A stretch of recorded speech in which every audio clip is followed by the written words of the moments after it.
আল্লাহর কাছে যাতে বলতে পারি আমি আমার দায়িত্ব পালন করেছি, সেই হিসাবে শুধু আপনাদেরকে বলছি। আজ যারা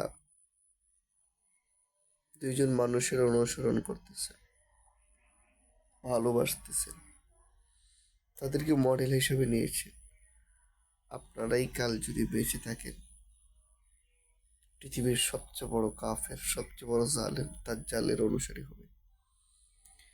সাধারণ একটা খেলার জন্য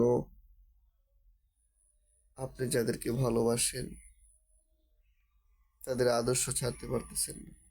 দাজ্জাল তো তার চাইতে আরো আশ্চর্য, আরো চাকচিক্যপূর্ণ জিনিস আপনাকে দেখান। তখন আপনি কিভাবে দাজ্জালকে ছেড়ে যাবেন, তার বিপক্ষে দাঁড়াবেন? একজন কাফের সে যদি দুনিয়া থেকে বিদায় হয়ে যায়, তার জন্য যতটা না আফসোস হয়, আফসোস তার চেয়ে বেশি হয় আপনার জন্য। আপনি মুসলমানের ঘরে জন্ম হয়ে যদি দাজ্জালের অনুসারী হন, বেঈমান হয়ে মারা যান, তাহলে আপনি হতভাগা, দুর্ভাগ্য, কপালপুরা, আপনার চাইতে কপালপুরা আর কেউ নেই। আপনি আজ দুইজন মানুষকে অনুসরণ করে যেভাবে চলছেন, কাল আপনি দাজ্জালের অনুসরণ করবেন, এটা নিশ্চিত। আপনার দ্বারাই পৃথিবীর সবচেয়ে বড় জালেম, সবচেয়ে বড় কাফের অনুসরণ করা সহজ হবে। আপনি করবেন।